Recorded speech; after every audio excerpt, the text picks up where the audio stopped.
Primer है, ginkgo primer है, लेकिन एप्लीकेशन थोड़ी सी डिफरेंट है। कभी भी प्राइमर को फुल क्योर नहीं करते। अगर आप प्राइमर को फुल क्योर करेंगे, इट्स मीन कि आपने पहली जो बेस कोट प्राइमर की आपने उसको लॉक कर दिया, और दूसरा आप कोट करेंगे वो उसके ऊपर चादर की तरह रहेगा, वो कभी भी आपस में बॉन्डिंग नहीं करेगा। तो प्रोसीजर क्या है? प्राइमर आपने पहला कोट 60-70 माइक्रोन्स के साथ करना है, हाफ क्योर करना है उसको, फुल क्योर नहीं। जब आप हाफ क्योर करेंगे तो सरफेस रफ आएगी। रफ सरफेस का मतलब है अब आप उसके ऊपर टॉप कोट करेंगे, आप अपना रिक्वायर्ड कलर करेंगे तो दोनों के दरमियान में बॉन्डिंग अच्छी हो जाएगी। स्मूथ सरफेस पर बॉन्डिंग नहीं होती। कभी भी आपको कोई शीट्स आती हैं, मटेरियल आता है, आप उसको क्या करते हैं रफ करने के लिए? आप उसको एमरी करते हैं, रफ करते हैं, वायर बॉय से करते हैं, केमिकल से करते हैं, लेकिन आप उसकी सरफेस को एक्टिव करते हैं ताकि ऑर्डर को इजीली वो पकड़ ले।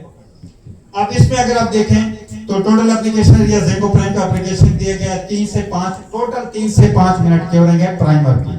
उसके बाद इसके ऊपर टॉप कोट होगा। और अगर आप देखें सब प्रोसीजर, तो पहला सबस्ट्रेट है, उसके बाद दूसरी लेयर ज़ेंगो प्राइम की है, और तीसरी लेयर जो भी लेयर आपको फिनिश चाहिए थी आपने वो की है। नेक्स्ट,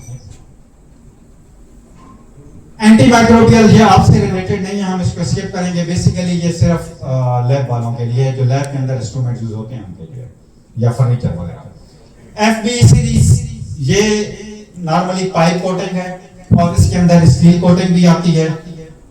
उसका प्रोसीजर बेसिकली, उसका भी प्रोसीजर या प्लांट्स आपके पास नहीं है, वो डिफरेंट टाइप्स एप्लीकेशन प्लांट्स हैं। अल्ट्रा लो बेक वुड का, जैसा मैंने आपसे कहा कि लकड़ी की प्रोडक्ट है, उसके अंदर भी पाउडर कोटिंग होती है, और उसका टेम्परेचर लेस देन 50 पर वो पाउडर क्योर हो जाता है। नेक्स्ट, पाउडर कोटिंग लाइंस की बात करें तो टोटल 2 टाइप्स की लाइंस होती हैं एप्लीकेशन लाइंस। एक वर्टिकल लाइन है, एक वो वर्टिकल लाइन है, ये हॉरिजॉन्टल लाइन है। हॉरिजॉन्टल मींस आपकी जो तमाम लाइंस है वो हॉरिजॉन्टल है, मैनुअल है और हॉरिजॉन्टल है। Next, powder coating multiple steps process. अभी अगर आप इसको देखें तो पहला एरिया वो आपका भी है लोडिंग या जिगिंग का एरिया। इसके अंदर भी अगर आपके पास आदमी स्किल नहीं है, एक्सपर्टीज नहीं है उनके पास, तो आपको प्रॉब्लम आएगी। क्योंकि सबसे पहला काम जो फोरमैन या कस्टमर देखता है, वो देखता है कि जी एक्सपोज्ड एरिया पाउडर कोटेड है या नहीं है। एक्सपोज्ड एरिया, जो सरफेस नजर आ रही है, जो हिडन सरफेस है, अगर वहां पे लेयर कम है, माइक्रोन कम है, थिकनेस कम है, इशू नहीं। लेकिन जो सरफेस आपको नजर आ रही है वो प्रॉपर्ली 70+ माइक्रोन उसके हैं या नहीं। इसलिए जब आपके पास एल्युमिनियम के स्पेशली प्रोफाइल्स आते हैं, होलो प्रोफाइल्स आते हैं, ग्रूव्स वाले प्रोफाइल्स आते हैं, तो आप उनकी एक्सपोज सरफेस आपको मालूम होना बहुत जरूरी है। कौन सी सरफेस है जो विजिबल नजर आएगी दूर से भी। जो इंटीरियर है, ग्रूव्स हैं, अगर वो कहीं लेस पाउडर कोटिंग भी हुए हैं तो उसका इशू नहीं है, क्योंकि वो हिडन एरिया पे चली जाएगी। इसके बाद सरफेस ट्रीटमेंट। अच्छा, आप देखें ये जिगिंग या रैकिंग का एरिया है, आप उसको रैकिंग करेंगे या जिगिंग करते हैं या लोडिंग करते हैं, तो आपको सरफेस का, एक्सपोज सरफेस का खास ख्याल रखना है। नेक्स्ट, उसके बाद दूसरा स्टेप है ट्रीटमेंट का। ट्रीटमेंट टोटल 3 टाइप की है। एक है केमिकल ट्रीटमेंट। केमिकल ट्रीटमेंट बहुत इजी है। इससे पहले कुछ साल पहले ये फॉर्मूला थोड़ा टिपिकल था, 7 से 9 टैंक चाहिए होते थे क्लीनिंग के लिए। अभी टोटल ये 4 स्टेज का है। टोटल 4 टैंक्स के अंदर आपकी केमिकल ट्रीटमेंट तैयार हो जाती है। पहला केमिकल है, दूसरा और तीसरा वाटर है, और चौथा फिर केमिकल है। इसके अलावा दूसरा जो अगर आप देखें तो सैंड ब्लास्टिंग है, क्योंकि केमिकल ट्रीटमेंट सिर्फ एल्युमिनियम के लिए है बस। जो एमएस वगैरह है उसके लिए जो ट्रीटमेंट है, सरफेस प्रिपरेशन है, वो सैंड ब्लास्टिंग का है। सैंड ब्लास्टिंग से उस सरफेस को एक्टिव किया जाता है। सरफेस एक्टिव से क्या मुराद है? आप जो अल्युमिनियम, आपके पास कोई अल्युमिनियम आया, वो अल्युमिनियम जिस टेम्परेचर पर कंपनी में एक्सट्रूड हुआ वो टेम्परेचर था 500 प्लस, 500 से ऊपर था। अब 500 टेम्परेचर की जो बाहर वाली सरफेस है वो सारी डेड हो गई है, वो एक्टिव नहीं है। जैसे आपके नेल्स हैं, आप नीडल मारते हैं स्किन के ऊपर आपको फील होती है, नेल्स के ऊपर मारते हैं फील नहीं होती। क्यों? क्योंकि ये डेड सरफेस है। अब डेड सरफेस को एक्टिव या लाइव करने के लिए क्या करना पड़ेगा? आपको अपर सरफेस कट करनी पड़ेगी। जो डेड सरफेस है उसको कट करना पड़ेगा। उसके डेड सरफेस को कट करके उसके पोर्स को, मेटल के पोर्स को खोलना पड़ेगा ताकि वो पोर्स खोलें और इजीली वो पाउडर को कैच कर ले। अब केमिकल ट्रीटमेंट में क्या होता है कि पहला टाइम जो केमिकल का है बेसिकली उसका फंक्शन क्या है? उसका फंक्शन है वो एल्युमिनियम सरफेस को कट करेगा। टॉप सरफेस कट हो गई, डेड सरफेस कट हो गई, नीचे एक्टिव सरफेस आ गई, उसके पोर्स ओपन है, बहुत इजीली वो आपकी केमिकल ट्रीटमेंट के बाद पाउडर को वो कैच करेगा। दो फायदे होंगे, एक लाइफ बॉन्डिंग अच्छी होगी, दूसरा आपका पाउडर वेस्ट कम होगा। अगर आप केमिकल ट्रीटमेंट में जाते हैं तो आप पाउडर को वेस्ट होने से बचा सकते हैं किसी हद तक, क्योंकि केमिकल ट्रीटमेंट का मतलब है कि आपने उस सरफेस के ऊपर वो केमिकल लगा दिया है जो पाउडर को कैच कर रहा है, तो वो मैक्सिमम जितना पॉसिबल होगा वो पाउडर को गिरने नहीं देगा। और तीसरी किस्म है मैनुअल ट्रीटमेंट। मैनुअल ट्रीटमेंट वही है, हम एमरी पेपर से करते हैं, हम पेट्रोल से करते हैं, हम वायर ब्रश से करते हैं, ये मैनुअल ट्रीटमेंट है। नेक्स्ट,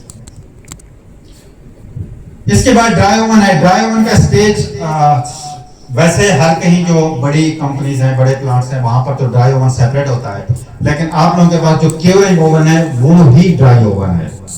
ड्राई ओवन से मुराद ये है कि आपका कोई भी प्रोडक्ट, कोई भी मेटल वो पाउडर कोट नहीं होगा जब तक वो ड्राई नहीं होगा। अगर उसके ऊपर किसी भी किस्म का मॉइस्चर है, पानी है, मॉइस्चर है, तो उसको प्रॉपर्ली ड्राई होना चाहिए। वो आप क्या करते हैं, अगर आपको पता है कि थोड़ा पानी है, मॉइस्चर है, तो आप उसको पहले भट्टी में डाल देते हैं, थोड़ी देर के लिए वो हीट पकड़ के ड्राई हो जाता है, उसके बाद आप उसको पाउडर कोट कर लेते हैं। और रीकोटिंग के लिए ये प्रोसेस करना बहुत जरूरी है, उसके लिए मैं बताऊंगा क्या करना है। नॉर्मली जो ड्राई ओवन का टेम्परेचर होता है वो 100 डिग्री सेंटीग्रेड पे 10-12 मिनट के लिए 10 मटेरियल को ड्राई करते हैं, और ये मोस्टली वो लोग करते हैं जो केमिकल ट्रीटमेंट यूज करते हैं, क्योंकि उनके पास पूरा केमिकल लिक्विड है, वो सरफेस के ऊपर लगा रहता है, उसको ड्राई होने के लिए टाइम चाहिए होता है, तो वो अपनी प्रोडक्शन को जल्दी करने के लिए उस मटेरियल को ड्राई ओवन में डाल के ड्राई कर लेते हैं। Next, powder spray, powder process spray. ये जैसे आपने अच्छे तरीके से जगिंग की, ट्रीटमेंट कर ली, इसके बाद आपको पाउडर स्प्रे करना है। पाउडर स्प्रे के लिए जो आपका ऑपरेटर होता है बेसिकली उसकी ये स्किल है, उसका ये एक्सपीरियंस है, क्योंकि मैनुअल पाउडर कोटिंग के अंदर लेयर को यूनिफॉर्म रखना बहुत जरूरी है और टिपिकल भी है। आप किसी नए एप्लीकेटर को डाल दें, नए ऑपरेटर को डाल दें, वो आपको एक जगह से 50 माइक्रोन मिलेंगे, दूसरी जगह से 200 मिलेगा। टाइम के साथ साथ वो एक्सपीरियंस के साथ साथ ये चीज गेन कर लेगा कि उसको किस तरीके से पाउडर स्प्रे करना है कि माइक्रोन 80 से 120 के बीच आए। कभी भी अगर एक सरफेस पर 15 माइक्रोन है ना, आपने एक पाउडर यूज किया 7045 माइक्रोन है 15, उसी पीस के ऊपर दूसरी जगह माइक्रोन है 200, आपको वाज़ेह फर्क लगेगा देखने में भी, कलर में भी, हर चीज में। इसलिए यूनिफॉर्म लेयर का होना बहुत जरूरी है, और मैनुअल में ये पॉसिबल नहीं होता कि आप कहें कि पूरे पीस के ऊपर 100 माइक्रोन मिले, ये मुमकिन नहीं है। लेकिन इस फर्क को कम किया जा सकता है, लाइक 60 to 100 अगर आ रहे हैं तो आपको इंसानी आंख से फर्क नजर नहीं आएगा। बेसिकली क्या है, fine particles are fluidized in a feed. जिन दोस्तों के पास स्प्रे गन के साथ एक ड्रम मिला हुआ है जिसको हुपर बोलते हैं, उस हुपर के अंदर एक फ्लूइडाइजर लगा होता है। उसकी रीजन क्या है कि वो फ्लूइडाइजेशन होती है, वाइब्रेशन होती है, और पाउडर पार्टिकल्स को आपस में जुड़ने नहीं देता। और जब पाउडर पार्टिकल्स आपस में जुड़ते नहीं है तो आपकी गन्स की जो नोजल्स हैं वो ब्लॉक नहीं होती, या अगर वो ब्लॉक होती हैं तो काफी अरसे के बाद जाके। उसकी भी वजह क्या होती है कि अगर आपका टेम्परेचर ज्यादा है उस एरिया का जहां पे एप्लीकेशन हो रही है, तो पाउडर पार्टिकल्स आपस में क्योरिंग होना शुरू हो जाते हैं, जिस वजह से वो जुड़ जाते हैं। यस नेक्स्ट, ये टोटल गन का प्रोसेस है। कंट्रोल पैनल है, पाउडर स्प्रे गन है, कंप्रेस्ड एयर उसके अंदर आ रही होती है। अच्छा, पाउडर के बारे में कंप्लेंट्स जो आती हैं, अब एक कंप्लेन आती है कि जी ये प्रॉब्लम पाउडर का है, लेकिन 99% चीजें इन्वॉल्व हैं ऑपरेशन के बाद। पाउडर के अंदर क्या है, एक पाउडर है, दूसरा एयर है, बस और कुछ भी नहीं। अगर आपकी एयर क्वालिटी सही नहीं है तो आप भूल जाएंगे, पाउडर आप क्लास 3 ड्यूरासोल भी यूज कर लें, आपको क्वालिटी नहीं मिलेगी। एयर जितनी आप यूज कर रहे हैं पाउडर के अंदर, वो कहीं ज्यादा इफेक्टिव है पाउडर कोटिंग की क्वालिटी से भी ज्यादा। नेक्स्ट, टोटल लाइंस हैं, प्रोसेस में हैं, एप्लीकेशन हो रही है इसकी। Next, curing process. Curing process है आपके पाउडर पकाने का अमल, आपकी भट्टी का फंक्शन, ओवन का फंक्शन क्या है। इसके अंदर टोटल मेटल सरफेस होती है। मैंने आपसे कहा कन्वर्जन लेयर एक है जो रेड वाली नजर आ रही है, ये सिर्फ ट्रीटमेंट जो केमिकल जिनके पास है उनके पास है। क्यों? क्योंकि दो केमिकल हैं। पहला है केमिकल सरफेस कट करना, सरफेस को एक्टिव करना, और दूसरा केमिकल है उसका नाम है, दो केमिकल है बेसिकली, लेकिन एक बैन हो चुका है ओमान में। एक था क्रोम येलो, वो दूर से पता चल जाता ये मटेरियल क्रोम हो चुका है। मोस्टली मेरे दोस्त कॉल करके बोलते हैं कि जी हमें क्रोम चाहिए, येलो वाला केमिकल। लीगली वो ओमान में बैन है, पूरे गल्फ में बैन है, सऊदी में इस साल दिसंबर तक वो अलाउ है, इसके बाद वहां भी बैन है। उसका अल्टरनेटिव क्या निकाला केमिकल सप्लायर्स ने, क्रोम फ्री केमिकल। वो कलरलेस है, पानी की तरह, लेकिन आपको विजिबल में नहीं दिखेगा कि वो हो गया या नहीं। लेकिन उसका फायदा क्या है, सिर्फ सेफ्टी के हवाले से फायदा कि क्रोम जितना ज्यादा नुकसानदेह है इंसान के लिए, जानवर के लिए, किसी भी जिंदगी के लिए, उसका अपोजिट है क्रोम फ्री। वो इतना हैजर्ड नहीं है उसका जितना क्रोम का है, इसलिए क्रोम को बैन कर दिया। अगर कोई दोस्त यूज कर भी रहे हैं तो ये उस वक्त तक वो कर रहे हैं जब तक किसी को नहीं पता। क्योंकि मेरे नॉलेज में है कोई 7-8 साल मैं एक कंपनी के साथ गुजार चुका हूं, वहां पर कोई 3-4 केन रखे हुए थे क्रोम के, वो वहां खुश्क हो गए, लेकिन वो कहीं भी डिस्पोज नहीं कर सकते उसको, क्योंकि मिनिस्ट्री जाके उनको ईयरली चेक करती है कि वो मटेरियल अगर डिस्पोज किया तो बताओ कहां किया, या तो उसको properly chemical treatment, chemical process के थ्रू डिस्पोज करो, या फिर बताओ कि आपने यूज तो नहीं किया वो। तो इसलिए उससे बचें। क्रोम फ्री बेस्ट है, ह्यूमन फ्रेंडली है, और रिजल्ट भी उसका बहुत अच्छा है। नेक्स्ट, कुछ इंस्ट्रूमेंट हैं, एक लाल कलर कार्ड है, माइक्रोन थिकनेस है, ग्लॉस मीटर है, और इंफ्रारेड टेम्परेचर की डिवाइस है। आपको इंस्ट्रूमेंट 3-4 चाहिए होते हैं बस चेक करने के लिए। एक माइक्रोन थिकनेस मीटर है, आप माइक्रोन चेक करते हैं, आपको पता होता है कि हमने कोटिंग थिकनेस कितनी रखनी है, ठीक है। तो अगर आपको पास वो डिवाइस नहीं है तो इसका मतलब है कि आपको कुछ पता नहीं है आप कितना पाउडर दे रहे हैं।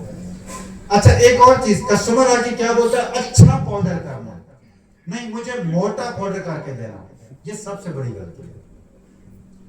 पाउडर लेयर जितनी ज्यादा मोटी होगी उतनी वीक हो जाएगी। बिल्कुल ऐसे ही है जैसे एक स्लिम पर्सन इजीली जिम्नास्टिक कर सकता है, जंप्स लगा सकता है, रनिंग कर सकता है, क्योंकि उसके बॉडी के ऊपर फ्लेक्सिबिलिटी होती है, वो इजीली टर्न कर सकता है, और उसके मुकाबले में दूसरा उसके लिए ये मुश्किल है सारे। सही। तो अब लेयर को अगर आपने मोटा कर दिया, उसके अंदर फ्लेक्सिबिलिटी खत्म हो गई। पाउडर कोटिंग का जो मेन टेस्ट है ना, मेन टेस्ट वो है बेंडिंग टेस्ट। आप अपनी क्वालिटी चेक करना चाहते हैं, आप एक पैनल के ऊपर पाउडर कोट करें, उसको क्योर करें, अपनी सारी चीजें प्रॉपर्ली चेक करें, आप उसको ट्विस्ट करें, मोड़ें, बिल्कुल बेंड कर दें। अगर वो लेयर ब्रेक हो गई है, आपकी क्वालिटी फेल। उस लेयर को ब्रेक नहीं होना चाहिए, क्योंकि पाउडर कोटिंग की फ्लेक्सिबिलिटी ही उसकी क्वालिटी है। अगर वो फ्लेक्सिबल नहीं है, वो बेंड नहीं हो रहा, तो मींस की क्वालिटी नहीं।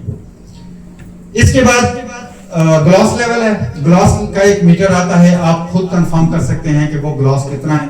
आपको जो बॉक्स मिलता है उसके ऊपर मेंशन होता है कि ये सेमी ग्लॉसी है, फुल ग्लॉसी है, मैट है, डेड मैट है, सेमी मैट है, उसके ऊपर ग्लॉस का परसेंटेज भी लिखा होता है। तो उस परसेंटेज को आप खुद चेक कर सकते हैं कि आपको वो प्रॉपर्ली मिल रहा है या नहीं। लास्ट में इंफ्रारेड टेम्परेचर डिवाइस है। उस डिवाइस का काम है आप इजीली टेम्परेचर चेक कर सकते हैं।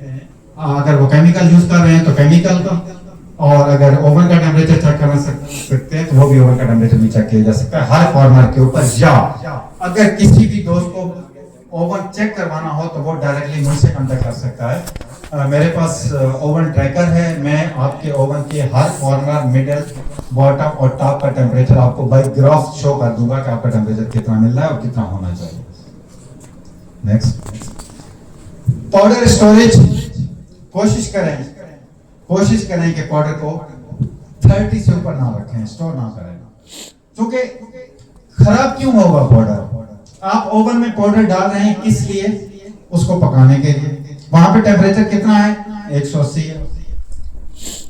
रूम टेम्परेचर क्या होता है? 25, मैक्सिमम 30। अगर 30 से ऊपर टेम्परेचर है तो इट्स मीन कि आपका पाउडर पकना शुरू हो गया है। लेकिन वो 200 वाले टेम्परेचर की तरह नहीं पकेगा। वो क्या, कैसे पकेगा? उसके आपस में पार्टिकल्स जुड़ जाएंगे मींस वो पत्थर बन जाएगा, उसके अंदर लम्प्स आ जाएंगे। लम्प्स फॉर्मेशन हो जाती है जब टेम्परेचर आपका स्टोरेज टेम्परेचर ज्यादा हो जाता है। नेक्स्ट, कुछ इश्यूज हैं, जनरल प्रॉब्लम क्या क्या हो सकते हैं पाउडर कोटिंग के अंदर। पिन होल्स का इश्यू है। पिन होल्स दो टाइप के हैं। एक है ऐसे पिन होल जहां पर आपका मेटल आपको शो हो रहा हो, वो अगर है तो इसका मतलब है कि आपकी थिकनेस बराबर नहीं है। दूसरा है आपको पाउडर कोटेड है सरफेस, आपको जो एल्युमिनियम सरफेस है नजर नहीं आ रही, लेकिन फिर भी डॉट डॉट पॉइंट पॉइंट नजर आ रहा है। वो है आपकी एयर क्वालिटी, उसके अंदर मॉइस्चर है, आपके एयर कंप्रेसर का फिल्टर चेंज नहीं हुआ, या उसके अंदर मॉइस्चर है, वो मॉइस्चर एयर के थ्रू पाउडर के साथ सरफेस के ऊपर जा रहा है। जब आप उसको भट्टी के अंदर डाल रहे हैं तो उस मॉइस्चर ने या उस पानी ने कहां जाना है? जब टेम्परेचर मिलेगा तो उसको निकलना है ना। जब वो निकलेगा तो वो पाउडर की लेयर को फाड़ के खुद निकल जाता है, पीछे लेयर रह जाती है, वो वहां से डॉट दे देता है। ऐसे पिन होल्स मॉइस्चर की वजह से हैं, एयर क्वालिटी का इश्यू है। नेक्स्ट है powder contamination. Powder contamination means आपके दो पाउडर आपस में मिक्स हो गए। आपने पहले ब्लैक किया हुआ था, ब्लैक चल रहा था प्लांट पर, आपने पाउडर चेंज किया, दूसरे पाउडर पे गए व्हाइट है। वो ब्लैक पार्टिकल्स आपके एनवायरनमेंट में थे, एग्जॉस्ट नहीं है, कुछ नहीं है, वो पाउडर पार्टिकल्स आपस में मिक्स होंगे और आपकी सरफेस के ऊपर आपको लगेगा कि यार ये ब्लैक मैंने किया लेकिन इसके ऊपर व्हाइट दाना आ रहा है। वो व्हाइट दाना कौन सा है? इससे पहले जो आपने पाउडर चेक किया वो चेक करना है वो कौन सा है। पाउडर लम्प्स फॉर्मेशन का मैंने आपको बोल दिया, स्टोरेज का इश्यू है, टेम्परेचर मेंटेन नहीं है। Poor adhesion.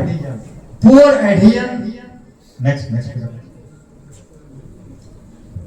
पुअर एडहेजन ये है येलो वाला।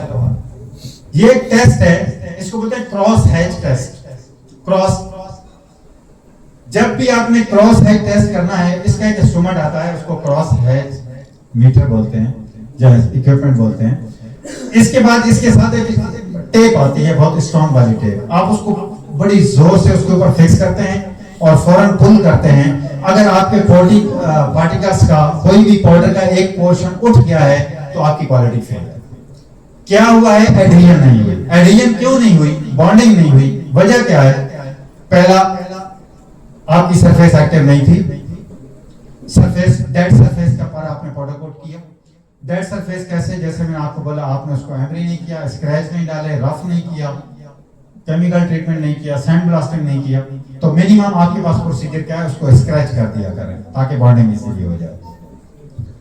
ऑरेंज पील्स, नीचे वाला ऑरेंज पील्स है। ऑरेंज पील्स का मतलब है जो माल्टे के बाहर की सरफेस होती है, ऐसी सरफेस होती है। जब भी आपके माइक्रोन 150 प्लस होंगे, ये प्रॉब्लम है, 150 प्लस जब भी होंगे आपकी सरफेस यूनिफॉर्म नहीं होगी, क्योंकि आपने माइक्रोन स्टैंडर्ड से डबल से भी ज्यादा कर दिया। इसलिए माइक्रोन का खास ख्याल रखें। दो नुकसान है, एक कस्टमर एक्सेप्ट नहीं करेगा, दूसरा आपका पाउडर का नुकसान है, आपने बहुत ज्यादा पाउडर यूज कर लिया। Poor curing and poor adhesion. अगर इस टाइप का, ये भी एक टेस्ट है, इसको कपिंग टेस्ट बोलते हैं। इस टेस्ट में अगर मटेरियल आपका ऐसे फेल हो रहा है जैसे इस किस्म की क्रैकिंग हुई है, तो इसका मतलब है एडिशन नहीं है, क्योरिंग नहीं है। क्योरिंग मींस आपका टेम्परेचर पूरा नहीं था, या आपने टाइम पूरा नहीं दिया, या फिर आपकी सरफेस एक्टिव नहीं थी जिस वजह से ये प्रॉब्लम आ रही है। लम्स फॉर्मेशन ऊपर है, पत्थर जैसे बन जाते हैं। और नेक्स्ट, पर्सनल सेफ्टी इक्विपमेंट, जैसे मैंने आपसे कहा कि ये ह्यूमन फ्रेंडली है, बट अगर आपने पीपीईज प्रोटेक्टिव इक्विपमेंट बराबर यूज किए हैं तो आपको लिक्विड के मुकाबले में ये कम हैजर्डस है, कम इसके नुकसान है। पीपीईज क्या क्या है? आई कांटेक्ट को आपको गॉगल्स यूज कर लेने हैं, फेस मास्क इनहेलेशन के लिए, क्योंकि जो ऑपरेटर कर रहा होता है वो सांस ले रहा होता है, तो सांस हम लोग कहां से ले रहे होते हैं? अपने सामने से ले रहे होते हैं। अगर उस पूरे रूम के अंदर, पाउडर वाले रूम के अंदर पाउडर के पार्टिकल्स घूम रहे हैं, जब वो सांस ले रहे हैं वो पार्टिकल्स कहां जा रहे हैं? वो उसके अंदर जा रहे हैं। अब बंदे का एक दिन का काम नहीं है, वो डेली सुबह 7 से लेकर रात 7 बजे तक पाउडर कोट करता है, स्प्रे करता है, वो सारे पार्टिकल्स अंदर जाएंगे और स्लोली उसको सेहत के मसाइल हो सकते हैं। इसलिए कोशिश करें कि मास्क, और अगर मास्क नहीं तो कम से कम कपड़ा ही बांध लें, लेकिन बचाएं अपने आप को। इसके अलावा स्किन कांटेक्ट, बेसिकली अगर पाउडर स्किन के ऊपर लग जाता है तो ऐसा इसका कुछ इफेक्ट नहीं है, लेकिन फिर भी उसको अच्छी तरीके से पानी के साथ वॉश कर लेना चाहिए। स्किन पर इफेक्ट नहीं है अगर वो नॉर्मल स्किन है, अगर कहीं उसको जख्म है तो फिर ये पाउडर उसके लिए भी इफेक्टिव है। इसके अलावा सेफ्टी शूज यूज कर लें, क्योंकि उसका काम, सेफ्टी शूज का बेसिकली काम, पाउडर तो उसको प्रॉब्लम नहीं है, लेकिन आप सारा जो मटेरियल कर रहे होते हैं वो बड़ा हैवी होता है, वो पाँव के ऊपर गिर सकता है, सही, या आपने जो मटेरियल लोड किया हुआ है उसमें से कोई डोर नीचे गिर सकता है ऑपरेटर के ऊपर, उसको सेव करना जरूरी है। इसके अलावा ग्लव्स वगैरह यूज कर सकते हैं। नेक्स्ट, अब आपकी बारी है। किसी भी मेरे दोस्तों किसी किस्म का कोई टेक्निकल प्रॉब्लम, टेक्निकल कंप्लेंट, कोई क्वेश्चन है तो वो पूछ सकता है। और एक बात मैं बताऊं, जो बंदा कोई क्वेश्चन पूछता है ना, वो सिर्फ अपना नहीं, वो बाकी 150 बंदे का भी फायदा करता है, क्योंकि सारे मसाइल सबके साथ हैं। और अगर कोई नहीं भी यहाँ पे शेयर करता तो इश्यू नहीं है, वो डायरेक्ट भी मुझसे कांटेक्ट कर सकता है और मैं आ जाऊंगा फैक्ट्री, चेक कर लेंगे।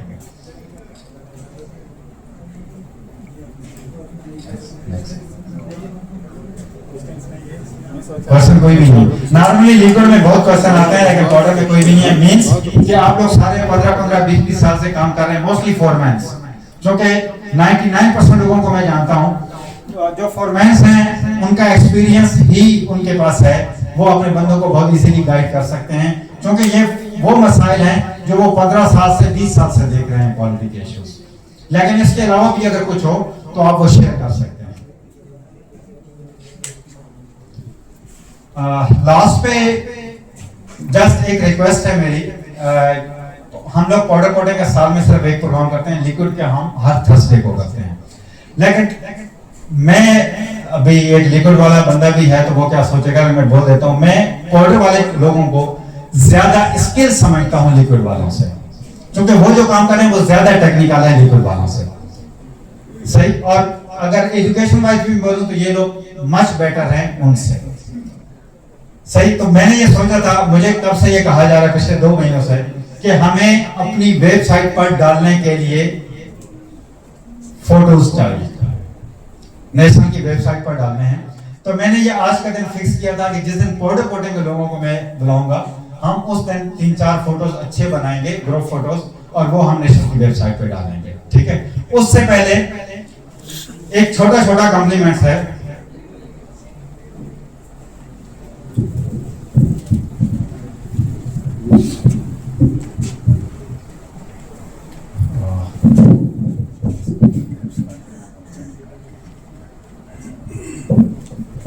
महबूब, आप भी आ जाओ, क्या नाम है, शानी।